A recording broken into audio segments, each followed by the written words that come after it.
All right, let's get right into it. We're talking about a massive, almost secret shift in global power, a quiet financial maneuver that could totally redefine the world economy as we know it. And it all kicks off with one very simple question.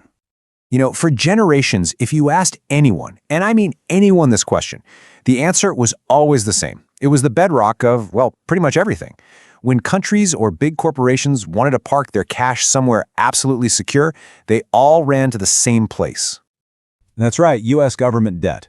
They're basically just a loan you make to the U.S. government. And for half a century, the entire world has treated these things like digital gold. They were the ultimate safe haven, the very foundation the whole global financial system was built on. And this is the trillion-dollar question we're unpacking today. Why is China, one of the biggest foreign owners of U.S. debt, quietly but systematically selling off the safest asset on the planet? What they're doing is sending tremors through the financial world, and it could honestly change everything. And I want you to understand, the scale of what's happening is just huge. This isn't some minor adjustment to their portfolio. We're talking about a deliberate, massive, strategic retreat from the U.S. dollar system. Take a look at this. We're at a 17-year low. But what's really crucial here is the trend. This isn't a recent blip, right? This is a sustained, multi-year sell-off. It shows us this is a deep, fundamental shift in how Beijing sees the long-term safety of the U.S. dollar.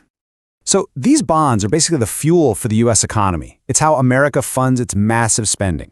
So when a huge player like China starts dumping them, it's like throwing a giant wrench into that engine. It floods the market with bonds, which can push down their price, and that forces the U.S. to offer higher interest rates just to attract new buyers. It literally makes their own debt more expensive to handle. So why are they doing this? Well, it's not happening in a vacuum. There's some really powerful reasons driving this historic pivot. It's a mix of deep economic anxiety and some very, very shrewd geopolitical strategy. Okay, so it really boils down to three core motivations. First, you've got this simple economic concern. They look at America's skyrocketing debt and they're getting nervous. Second, it's just smart money 101. Don't put all your eggs in one basket. But that third reason, that's the real kicker. It's about geopolitics. After China watched the West freeze Russia's dollar reserves with the push of a button, a light bulb went off in Beijing. They realized their own vast holdings could be turned into a weapon against them. But here's the crucial part. China isn't just running from the dollar in fear. They're actively running towards something else. What we're seeing is a calculated plan to build an entirely new parallel financial system, one where Beijing gets to call the shots. And it's a pretty clear three-step plan. Step 1, sell the U.S. bonds and reduce their exposure to digital dollar promises. Step 2, take that cash and buy hard, physical assets they can actually control. We're talking tons of gold and real things like shipping ports and mines around the globe. And step 3, the big one, build their own system, a yuan ecosystem, so global trade can happen without ever touching a U.S. dollar. And this quote right here, it gets to the absolute heart of the strategy. China's central bank has been on a gold buying spree for over a year straight. Why? Because unlike a U.S. Treasury bond that's just a number on a screen in New York, a bar of gold in a vault in Beijing can't be sanctioned or frozen by a political decision in Washington.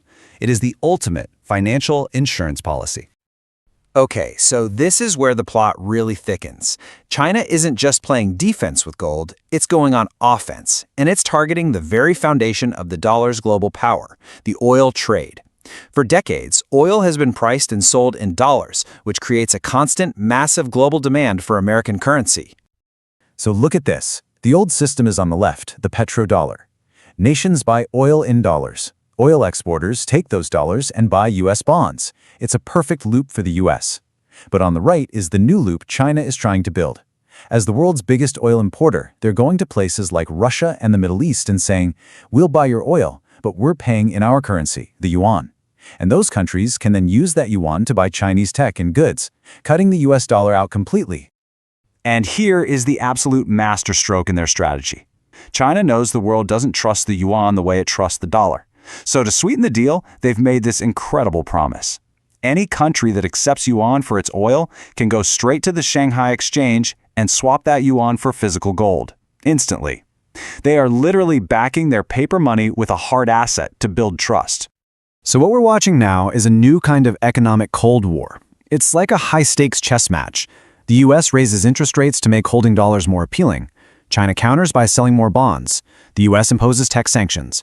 China responds by threatening to control the export of rare earth metals that the entire tech world relies on. It's a global tug-of-war with trillions of dollars on the line. So, how does this all end? Where does it lead? Well, the sources we've looked at lay out two dramatically different paths for the future of the global economy. The first scenario, and probably the most likely, is the quiet split. There's no big, sudden crash. Instead, the world just slowly fractures into two financial blocks. You've got the US and its allies in the dollar sphere, and China, Russia, and their partners in the yuan sphere. The result isn't a collapse, but a more divided and probably more inflationary world as these two systems compete. And then there's the nightmare scenario, the economic nuclear option. Imagine a major geopolitical crisis blows up, let's say over Taiwan.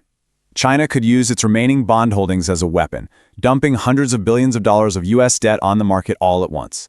It would trigger a massive panic, spike U.S. interest rates to catastrophic levels, and could cause a financial crisis that would make 2008 look like a minor hiccup. Ultimately, the endgame here probably isn't a world where the Chinese yuan just takes over. More likely, it's a multipolar world. The era of one single currency having this exorbitant privilege is probably coming to an end. The future is going to be a mix of the dollar, the yuan, gold, and other currencies, where no single nation holds all the financial cards. And this leaves us with a profound thought. For our entire lives, we've lived in a world with one undisputed financial anchor. That anchor is now being challenged. China is methodically building an alternative, and the tectonic plates of the global economy are shifting right under our feet. The game is still being played, and the outcome is anything but certain.